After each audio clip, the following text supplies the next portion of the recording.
Teď ale pokračují zprávy z regionu. Houkající traktory i zemědělská technika a hlavně naštvaní zemědělci. Tak to dnes vypadalo na Frýdecko-Místecku, kde chtěli svým protestem vyjádřit nespokojenost. Přidali se tak ke svým kolegům, kteří včera vyjeli do měst a obcí na Chomutovsku a Kladensku.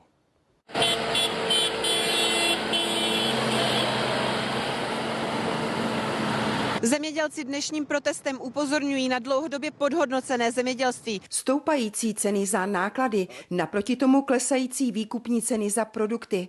I to jsou důvody, proč dnes protestovali. Chceme se ozvat. Vy si třeba něco zasejete, sklidíte a pak zjistíte, že to vlastně máte podhodnocené a nedokážete to ani prodat. Jo? To je úplně jakoby zbytečná práce, jo, těch zemědělců. Co byste vzkázal panu ministrovi?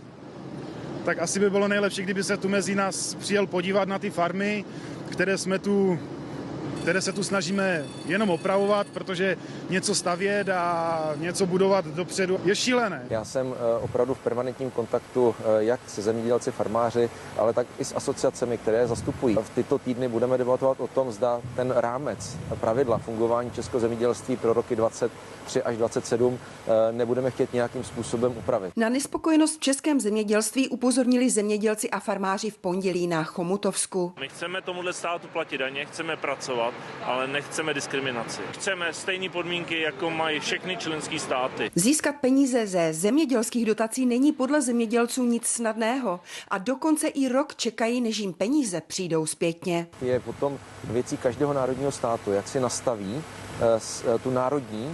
ten národní program nebo tu národní část té společné zemědělské politiky. A já mohu mluvit za Českou republiku. V té nové společné zemědělské politice máme ročně o 4 miliardy korun do českého zemědělství víc, než bylo předtím. Není to tak, že bychom například i škrtli národní dotace. 25 zemědělských traktorů projelo v poledne také přes centrum Frýdku-Místku. Vzhledem ke slabšímu provozu zemědělci nezpůsobili žádné větší dopravní komplikace. Krajské štáby a Jana Vozárová, CNN Prima News.